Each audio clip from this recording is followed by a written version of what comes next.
Olá, seja bem-vindo! Esta é a nossa terceira aula virtual do curso de Excelência em Departamento Pessoal com o Dr. Gilson Gonçalves. O tema da aula de hoje é Benefícios Previdenciários, Conceitos Iniciais. Caso tenha alguma dúvida, anote, para que o professor possa esclarecer em nosso próximo encontro presencial. Boa aula! Essa é a nossa terceira aula virtual do curso de Excelência em Departamento Pessoal. E nessa aula nós vamos aprender todos os benefícios, os conceitos iniciais dos benefícios previdenciários, vamos corrigir a atividade 5, 6 e 7, que estão na página 139 a 140 do livro, e para a última aula presencial, eu quero que vocês já tragam prontos as atividades 6, 7, 8, 9, 10 e 11. Essas atividades, como é a nossa última aula virtual, nós não vamos corrigir aqui, nós vamos corrigir na sala de aula, ok? Então vamos lá. A primeira atividade dessa nossa aula, nós vamos corrigir a atividade 5. A atividade 5 está na página 139 do livro. Então lá no artigo, na página 139, eu pedi para que vocês fizessem um resumo sobre férias individuais. Então o que eu queria que ponto que eu queria que vocês abordassem? O que é as férias, o que são férias, o que é período aquisitivo, o que é período concessivo, que não podem ser fracionados férias em 2 períodos, com exceção daqueles casos excepcionais, artigo 134 da CLT. Eu queria que vocês me explicassem o que acontece quando o empregado fica doente durante as férias, quando nasce o filho durante as férias, como que se calcula as férias quando o mês tem 30, 31 e 28 dias, o abono pecuniário, né? E o prazo para pagar as suas férias do empregado, ok? Então, na atividade número 5, eu queria que você explicasse o período aquisitivo, que é composto por 12 meses, que as férias que o empregado conquista, o patrão tem 12 meses para conceder, que é o período concessivo, que as férias têm que ser avisadas com 30 dias de antecedência, que quando o empregado fica doente durante as férias continuam contando normalmente até o final. Não para de contar as férias. E quando chegar no final, o empregado tem que voltar para o trabalho. Caso ele não volte, o patrão vai pagar os 15 primeiros dias a partir dali e encaminhar para o INSS. Diferentemente do parto, que quando o parto ocorre dentro das férias, para de contar as férias, conta o salário maternidade e quando ele volta, a pessoa goza os dias de férias restantes. Então são esses pontos que eu queria que vocês abordassem na questão número 5. Abono pecuniário, pagamento das férias, o mês de 30, 31, 28, o que é aquisitivo, o que é concessivo e os demais pontos que nós estudamos na sala de aula. Combinado? Foi assim que vocês fizeram? Ok. Atividade número 6. Eu queria que vocês lessem a Lei 4.090 de 62 e me dessem um resumo de tudo que vocês aprenderam sobre o tal do 13º salário. Então, o que eu queria explicar, o que eu queria que vocês colocassem para mim? Eu queria que vocês me dissessem que o 13º, todo empregado tem direito, que o doméstico também tem direito. Eu queria que vocês me explicassem que o empregado tem 1/12º do salário por mês que ele trabalha. Então, se ele trabalhou o ano inteiro, ele vai ter o 13º integral. Se ele trabalhou 4 meses, ele vai ter direito a 4/12º. E a fração igual ou superior a 15 dias, ela equivale a 1 mês. Então, isso eu queria que vocês me explicassem também. Eu também queria que vocês me explicassem como que eu apuro os avos do 10º quando o empregado se afasta por doença, acidente, maternidade, serviço militar. E para saber isso, vocês precisam me explicar o conceito de suspensão e interrupção, ok? Eu também queria que vocês focassem que o 13º ele tem que ser pago em 2 parcelas. Não tem a menor possibilidade de se pagar em uma só e nem pagar em mais de 2. Ele tem que ser pago sempre em 2. Aí eu queria que vocês colocassem que a primeira parcela é o patrão que escolhe quando ele vai pagar, desde que seja entre fevereiro até novembro. Então, de fevereiro a novembro, ele tem que pagar a primeira parcela. A segunda parcela, o patrão paga até o dia 20 de dezembro, ok? Então, são esses pontos que eu queria que vocês colocassem na atividade número 6. Já na atividade número 7, eu pedi para que vocês lessem a Lei 8.951 de 94 e me explicassem tudo o que vocês aprenderam a respeito da ação de consignação em pagamento. Muito importante isso. Eu tenho alguns livros meus, né, um de capa amarela, um de capa verde, que eu sempre explico a ação de consignação e pagamento da mesma forma ou com as mesmas informações que eu passei para vocês na sala de aula. Então, o que eu falei a respeito da ação de consignação? Que quando o patrão tem alguma coisa para pagar para alguém, não sabe quem é, ou não sabe onde está, ou a pessoa se recusa a receber, não pode sair pagando para o primeiro que aparece ali. O patrão tem que abrir uma conta, essa conta tem que ser aberta na Caixa Econômica Federal ou no Banco do Brasil e depositar no nome do credor e deixar que o banco, através do oficial de justiça, encontre a pessoa e faz a notificação que o depósito está lá. Qual é a importância dessa lei? O oficial de justiça vai encontrar o empregado ou o credor. O empregado, uma vez notificado, ele vai ter 10 dias para contestar o valor que está depositado. Se ele ficar inerte, se ele não se manifestar nesses 10 dias, a obrigação da empresa é considerada como cumprida e não vai ter mais nenhum problema em relação àquele depósito que foi feito. Agora, para isso, a empresa tem que depositar dentro do prazo. Qual é o prazo? Bom, se nós estivermos falando em rescisão e o aviso prévio for indenizado, a empresa tem 10 dias para fazer a ação de consignação. Se o aviso prévio foi trabalhado, o prazo para pagar a rescisão é no primeiro dia útil. Então, é nesse primeiro dia que tem que fazer o depósito. E esse depósito tem que ser feito exclusivamente no Banco do Brasil e na Caixa Econômica Federal.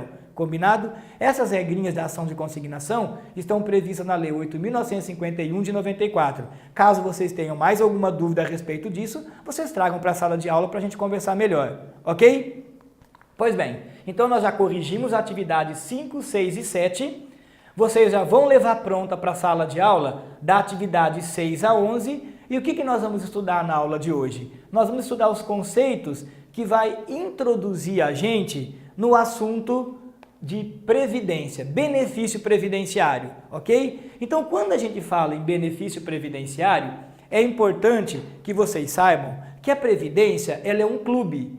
Para entrar no clube tem que pagar. Então, se a previdência é um clube e para entrar no clube tem que pagar, se a gente pegar um clube que não é previdência, quem paga chama de sócio. Então, quem pode entrar no clube da cidade? Quem é sócio. E o que ele tem que fazer para ser sócio? Pagar. A previdência é a mesma coisa, só que o sócio da previdência não chama sócio, chama segurado. Então, quem é o segurado? Segurado é a pessoa que contribui para a previdência. Então, a gente aprendeu na aula passada que o empregado ele é segurado. Ele pega o salário dele e ele paga para a previdência um percentual de 8, 9 ou 11%. Por que ele tem que pagar? Para depois ele ter direito a salário maternidade, aposentadoria, auxílio doença, auxílio acidente. Dependendo do motivo que ele vai ficar encostado, a Previdência socorre financeiramente esse empregado. Só que para ele ter essa proteção, esse socorro da Previdência, ele vai ter que pagar. Então, no clubinho da Previdência, que eu quero que vocês façam uma referência, que a Previdência ela é um clube. Para entrar no clube tem que ter sócio, tem que ser sócio. E esse sócio é a pessoa que paga. Então, quando eu disser para vocês sócio, é a pessoa que paga a Previdência. E quem paga a Previdência? O empregado, o doméstico, o autônomo, a pessoa que recebe prolabore.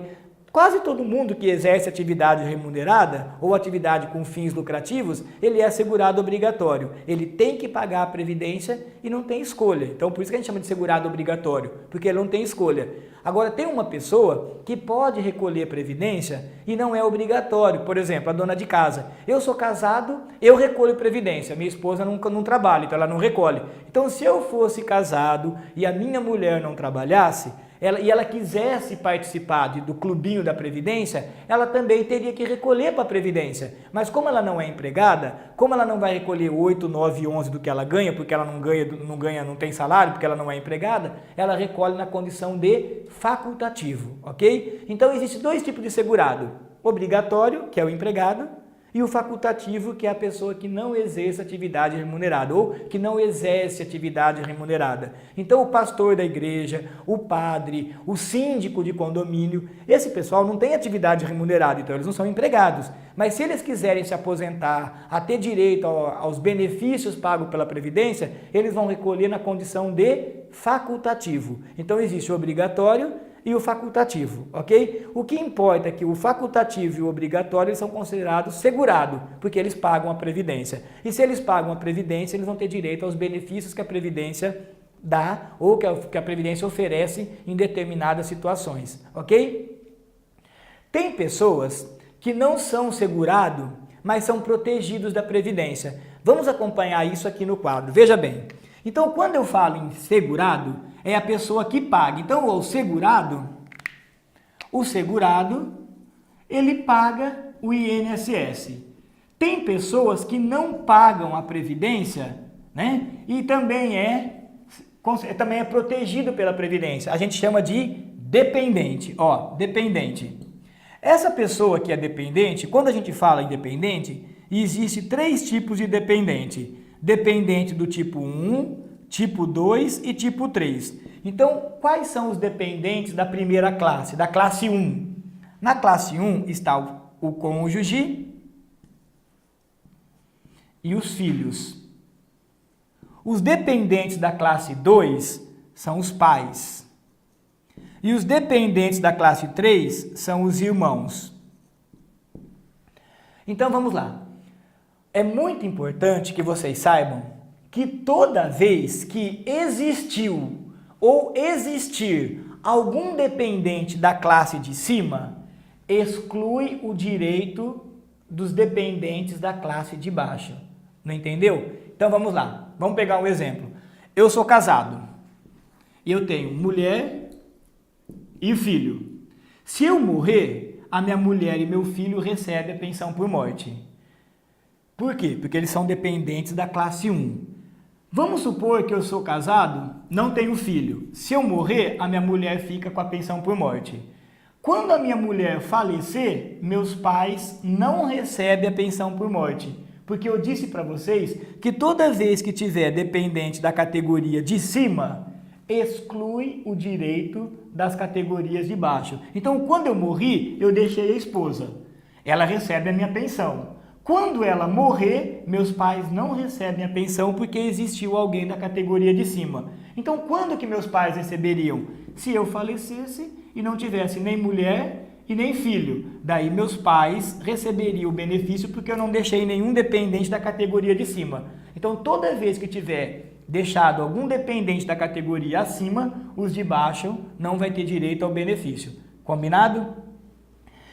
Muito atento, porque a Previdência dificulta a situação para algumas pessoas, ou para quase todo mundo. Então, onde eu quero chegar com esse comentário? É que a dependência econômica do cônjuge e dos filhos, ele é uma dependência que a gente chama de presumida. O que é dependência presumida? Que não precisa ser provada. O marido depende da mulher, a mulher depende do marido e o filho depende do marido e da mulher. Então a dependência econômica da classe 1, elas não precisam ser comprovadas. Agora, para comprovar que os pais dependem do segurado que faleceu, ele tem que comprovar a dependência econômica. Então, presta atenção aqui, ó. Eu tenho um filho, um segurado que faleceu. Daí ele não tinha esposa, então ele não tinha ninguém da categoria 1. Os pais, eles querem receber esse benefício. A Previdência só vai pagar para esses pais, para esses dependentes, se esse aqui for filho único. Porque se ele tiver outro, se esse casal aqui de pais tiverem outros filhos, a Previdência entende que esses pais não dependem economicamente desse. Que se esse filho não ajudar lá, esses aqui ajudam. Então a Previdência não paga. Esses pais têm que comprovar que eles dependem financeiramente do segurado que faleceu. E para comprovar que ele depende financeiramente, a Previdência solta ali no decreto 3048 de 99 uma relação bem grande, com 28 documentos. E desses 28, vocês têm que apresentar pelo menos 3 para provar a dependência econômica. E isso, na prática, dificilmente vocês vão conseguir. Porque, presta atenção, se for da classe 1, não precisa comprovar com esses documentos.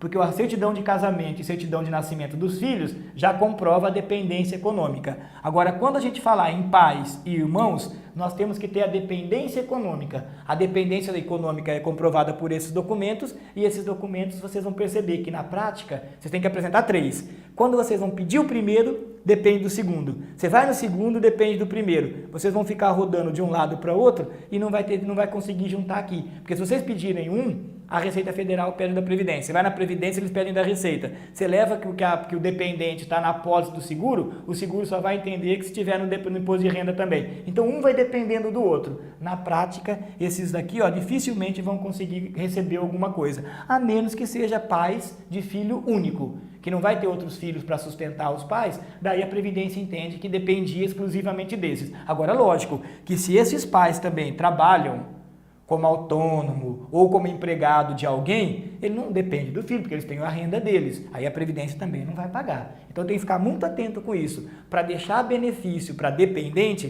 tem que ser, em princípio, da classe 1. Da classe 2 e da classe 3, existem casos que são pagos, mas é muito raro acontecer, porque é difícil provar a dependência econômica. Combinado? Vamos lá, voltando. Então a gente aprendeu o que é segurado, aprendemos o que é dependente, e agora nós vamos estudar o que é um outro conceito que chama carência. O que é carência? Carência é o número mínimo de meses que alguém tem que recolher para a Previdência para depois pedir benefício. É igual quando vocês fazem um plano de saúde. Não é você se inscrever num plano de saúde hoje e amanhã já querer fazer uma cesariana, querer fazer uma cirurgia. O plano de assistência médica, eles pedem uma carência. Então, você tem que pagar algum período para depois pedir o benefício. A Previdência também. Se você nunca pagou Previdência, entrou numa empresa, trabalhou 8 meses e ficou doente, a Previdência vai pagar os 15 primeiros dias a empresa vai pagar os 15 primeiros dias e vai mandar para o INSS. O INSS não vai pagar nada, porque como a Previdência determina que para ter direito ao auxílio-doença, ele tem que ter uma carência de 12 contribuições mensais e o empregado só tem 8. Então ele não vai receber nada, nem da empresa e nem da Previdência, porque carência é isso, é o número mínimo de meses que ele tem que pagar a Previdência para depois pedir o benefício. Então, cada benefício tem uma carência diferente. Olha lá, eu falei agora um caso, eu expliquei um exemplo do empregado ter direito ao auxílio-doença. Para ter direito ao auxílio-doença, ele tem que ter 12 contribuições mensais. Se não tiver 12, não tem.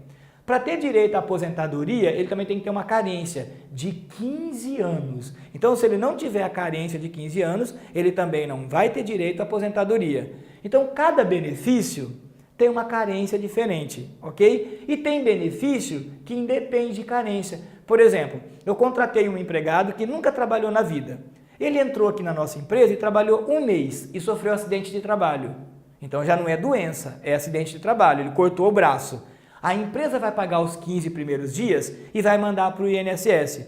Aí a Previdência paga o benefício para ele a partir do 15º dia. Por quê? Porque não exige carência. O auxílio doença acidentário, ou seja, aquilo que ele recebe por acidente de trabalho, é um benefício que a Previdência paga que não depende de carência. É igual ao salário maternidade para a empregada. Se a empregada nunca trabalhou na vida, entrou na empresa e engravidou, ela vai ter direito ao salário maternidade, porque o salário maternidade é um benefício que independe de carência. Então, a Previdência não exige uma contribuição mínima para poder pagar o benefício do salário maternidade. Então, resumindo, carência é o número mínimo de contribuições que você tem, que o segurado tem que ter para depois pleitear o benefício.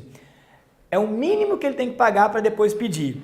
Esse benefício, essa carência, ela varia de acordo com o benefício. Então, eu exemplifiquei para vocês que para auxílio-doença tem que ter 12 contribuições. Para salário maternidade, não tem carência. Para acidente de trabalho, não tem carência. Para aposentadoria, são 15 anos de contribuição. Então, nós vamos aprender na sala de aula todos os benefícios pagos pela Previdência e vamos explicar aqueles que têm carência e aqueles que não têm. E quando tiver carência, eu vou dizer qual é a carência que existe, ok? Num primeiro momento, nessa aula virtual, eu quero apenas que vocês guardem alguns conceitos. E o conceito é segurado, já sabemos o que é, dependente, já sabemos o que é, e carência, também já sabemos que é. É o número mínimo de meses que a pessoa tem que pagar para receber o benefício, correto?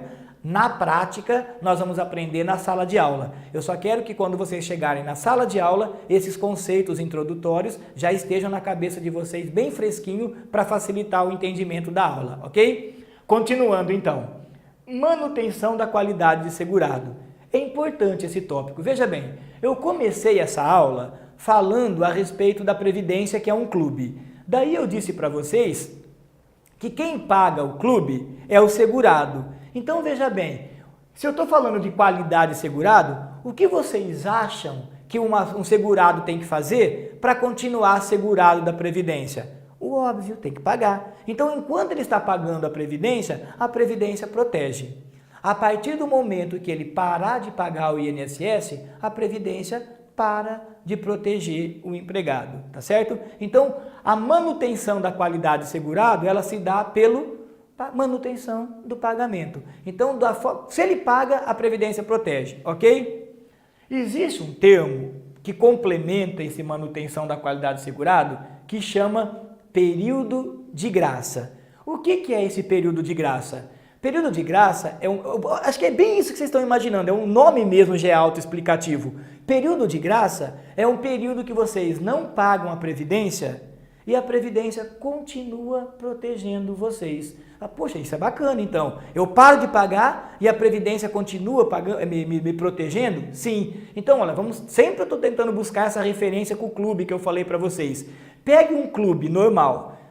Para a pessoa poder entrar na piscina do clube, ela tem que pagar. Se ela parar de pagar, o porteiro do clube não deixa mais entrar. Por quê? Porque não tem período de graça.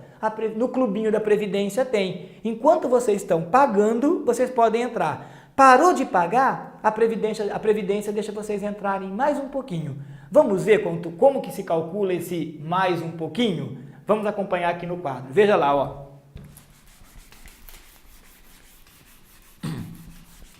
Eu tenho uma pessoa que já vinha pagando Previdência por um determinado período. Então ela está pagando, está trabalhando, desconta 8, 9, 11%, do jeitinho que eu mostrei para vocês. E foi pagando o INSS. Enquanto ele está pagando a Previdência, ele mantém a qualidade de segurado. Chegou nessa data aqui, ele perdeu o emprego, parou de pagar. Então a Previdência pararia de proteger. Só que a Previdência tem o tal do período de graça. Então, o que é mesmo o período de graça? Agora, visualizando, é um período que, ó, aqui, ó, tem pagamento de Previdência, ó. Aqui ele foi demitido, não pagou Previdência. Então, mesmo sem ele pagar, a Previdência continua protegendo por esse período que eu pontilhei aqui. Então, esse período pontilhado que vocês estão enxergando é o que eu chamo de período de graça. Daí vocês podem estar se questionando, puxa, isso é bacana, mas quanto tempo dura esse período de graça? Bom, esse período de graça, ele pode ser por 12 meses e ele pode ser por 24 meses. Quem é que define o período de graça? Bom, o período de graça, ele vai ser de 12 meses para todos aqueles empregados que já vinham pagando o INSS por até 10 anos. Então, se a pessoa pagou 1 mês, 2 meses, 5 meses, 2 anos, 5 anos, 10 anos, até 10 anos, se ele parar de pagar, o período de graça dele é de 12 meses. A Previdência continua protegendo ele por 12 meses. Se ele já vinha pagando Previdência por mais que 10 anos, o período de graça dele já muda para 24 meses. Então, repetindo, o período de graça, que é esse período que a Previdência protege sem que tenha pagamento, ele pode ser por 12 meses e ele pode ser por 24 meses. Quem define se vai ser 12 ou 24 é o tempo que o empregado tinha pago. Para quem pagou a Previdência por até 10 anos, o período de graça é de 12 meses. E para quem já pagou a Previdência mais que 10 anos, o período de graça é de 24 meses. Então, qual é a importância desse período de graça? É que tudo que acontece com o empregado dentro desse período, a Previdência protege. Digamos que eu tenho uma mulher que trabalha na minha empresa, foi demitida, ela engravidou e teve o parto dentro do período de graça. A Previdência paga o salário maternidade. Mas aí vocês questionariam assim para mim, ô Gilson, mas a Previdência paga o salário maternidade mesmo se a mulher não estiver trabalhando? Sim, desde que o parto ocorra dentro do período de graça. Outro exemplo, eu fui demitido, fiquei doente.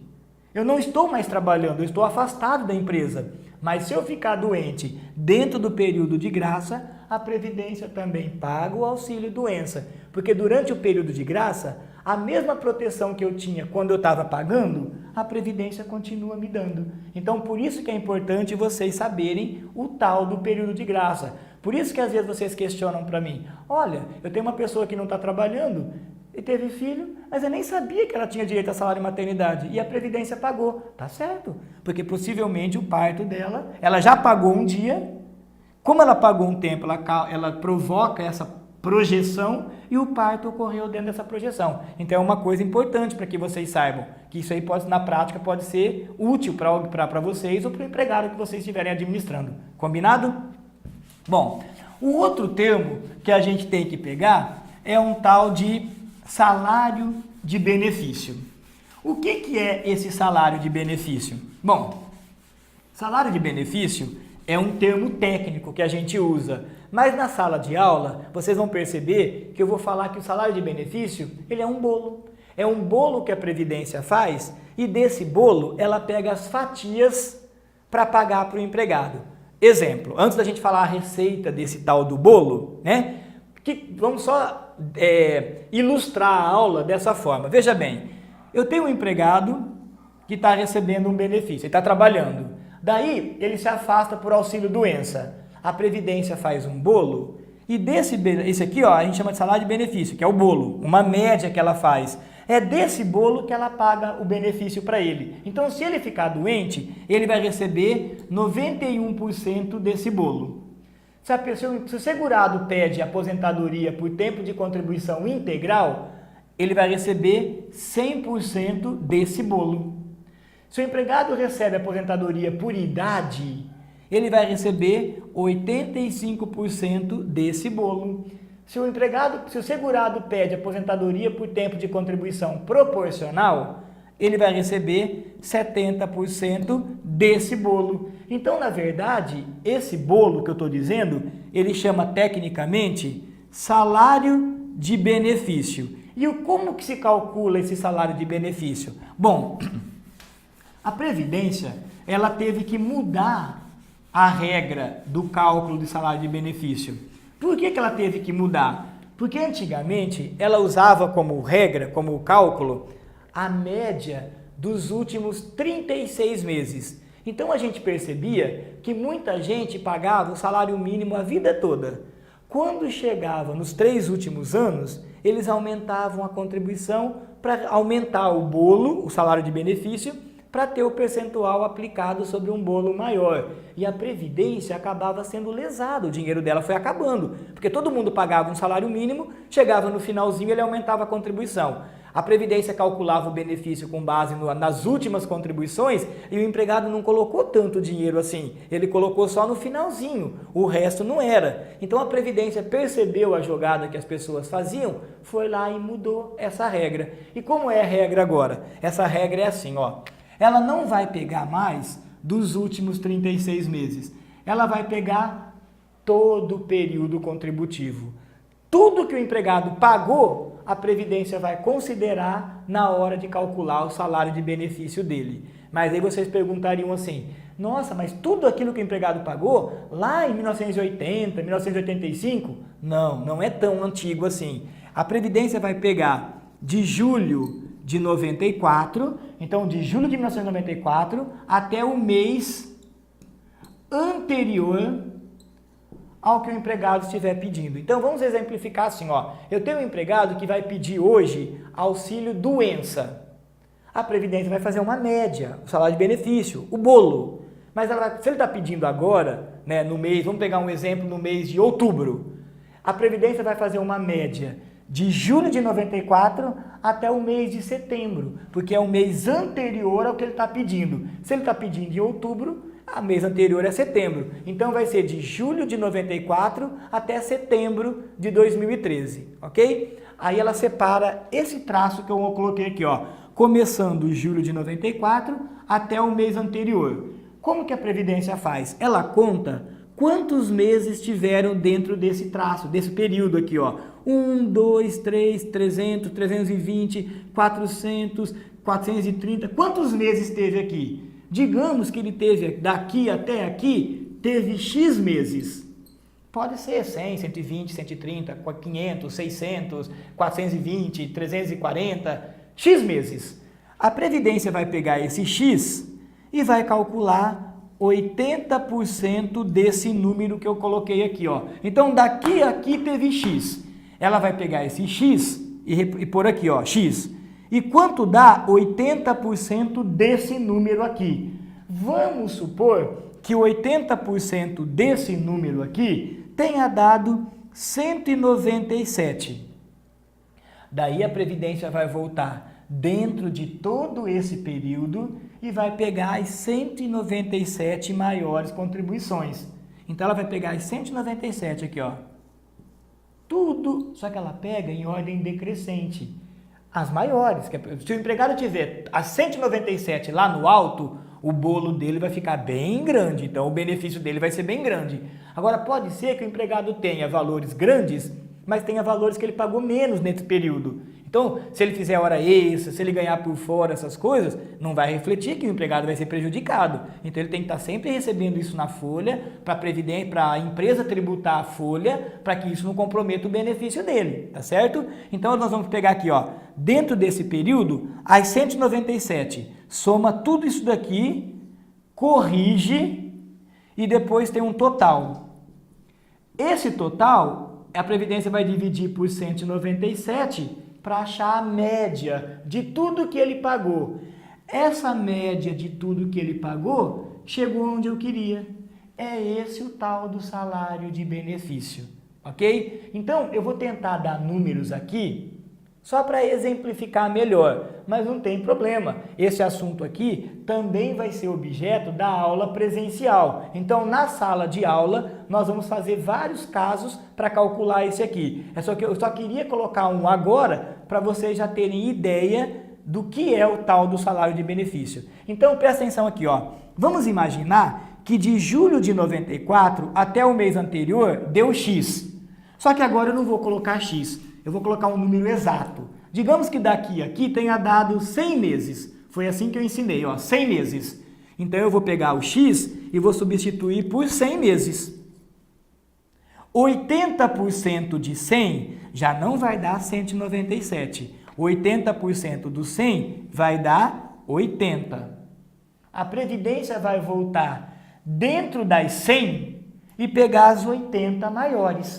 Se esse empregado tiver 80 lá no teto, ótimo, o benefício dele vai ser grande. Agora, vamos supor que ele tenha 50 lá no teto, mas tem que pegar 80. Então, a Previdência vai pegar a segunda maior, a terceira maior, e a média dele vai ser achatando. Ela vai se achatando à medida que o valor for diminuindo, certo? Então, ó, 80% de 100 deu 80. A Previdência vai voltar lá dentro das 100 e vai separar as 80 maiores. Vai corrigir e vai somar um total aqui, ó. Ela vai ter um total corrigido. Esse total, ela vai dividir por 80 para achar a média. Essa média é o tal do salário de benefício. Olha, para todos os benefícios é usado o mesmo critério, para todos. O único benefício, ou os únicos dois benefícios que não são calculados com base no salário de benefício, é o salário família, que já tem um valor pré-estipulado pela Previdência, e o salário maternidade, que tem uma outra forma de calcular, que nós vamos estudar isso na sala de aula. Os demais benefícios, auxílio-doença, pensão por morte, aposentadoria por invalidez, aposentadoria especial, todos esses benefícios, a receita, entre aspas, né, do bolo, também entre aspas, é a mesma. A Previdência vai fazer uma média de tudo que foi pago e essa média vai dar o salário de benefício. É com base nesse daqui que a Previdência vai calcular o valor do benefício que vai pagar para cada um dos segurados, ok? Bom, então o que a gente aprendeu nessa aula virtual? O conceito de segurado, muito importante isso. Por quê? Porque lá na aula presencial eu vou dizer assim para vocês, olha, esse benefício só se paga para o segurado. Eu quero que vocês saibam quem é. Quando eu disser, olha, quando o empregado morre, a Previdência vai pagar para o dependente. Eu já quero que vocês saibam quem é. Que tem dependente da classe 1, classe 2, classe 3, quem é da classe 1, quem é da 2, quem é da 3. aqueles que a dependência econômica é presumida, aqueles que a dependência econômica ela é comprovada, tudo isso tem que estar na ponta da língua para entender o que eu vou explicar lá na sala de aula, tá bom? Eu também expliquei hoje, e quero que vocês tragam para mim, o conceito de carência, o número mínimo de meses que tem que pagar. Não pode esquecer disso, porque lá na aula eu vou dizer assim, ó, olha, esse benefício, a carência é tal. Olha, esse benefício, a carência é tal. Você tem que saber o que é. Então, quando eu disser benefício, a carência é tal, eu quero que vocês saibam que é o número mínimo de meses que a Previdência exige. Combinado? Qualidade segurado. Tem um detalhe muito importante que eu vou explicar isso na sala de aula. Quando o empregado paga a Previdência, para de pagar e depois ele volta a pagar. Então, para isso, eu vou ter que dar uma regrinha para ver a manutenção da qualidade segurado. Então, quando eu chegar nesse ponto na sala de aula, eu quero que vocês saibam o conceito de qualidade de segurado. Tem que pagar, ok? Isso nós já explicamos agora há pouco. Eu vou explicar também o que é o tal do período de graça, porque isso vai ter um impacto na hora de pagar os benefícios. E eu também vou querer que vocês saibam o conceito de salário de benefício. Por quê? Porque na sala de aula eu vou dizer, tal benefício paga isso, o percentual é tal. Tal benefício, o percentual é tal. Tal benefício, o percentual é tal. E esse tal é o salário de benefício. Então eu quero que vocês saibam de onde que sai isso. Qual é a receita que a Previdência usa para fazer esse bolo. Que bolo? O bolo que nós chamamos, para ilustrar, nós falamos que o salário de benefício é um bolo que a Previdência faz, ok? Então, a hora que vocês tiverem esse conceito, nós vamos poder chegar na sala de aula e explicar todos os benefícios. E é exatamente isso que vai acontecer. Agora que vocês já têm todos esses conceitos introdutórios, na próxima aula presencial, que vai ser a última aula do nosso curso, eu vou explicar tudo sobre o auxílio-doença, auxílio-doença acidentário, auxílio-acidente, auxílio-reclusão. Eu vou explicar o que é parto, quando que tem acidente de trajeto, quando é acidente DORT, quando usa o perfil profissiográfico, quando que usa o laudo técnico, quando é DORT, a doença ocupacional, até onde é parto, até onde é aborto, quem tem direito à aposentadoria. Então, todas essas regrinhas, para a gente entender com precisão, do jeito que eu quero que vocês saibam mesmo, nós vamos ter que lembrar de tudo isso. Então eu espero que vocês tenham anotado todas essas regrinhas. Se tiver alguma dúvida, traga para a sala de aula, que antes de eu iniciar a última aula, eu quero que isso aqui, eu vou cobrar de vocês a compreensão disso, para que fique bem mais fácil para entender a nossa aula presencial, ok? Bom, essa foi a nossa terceira e última aula virtual, e a gente se encontra na nossa aula presencial. Até lá!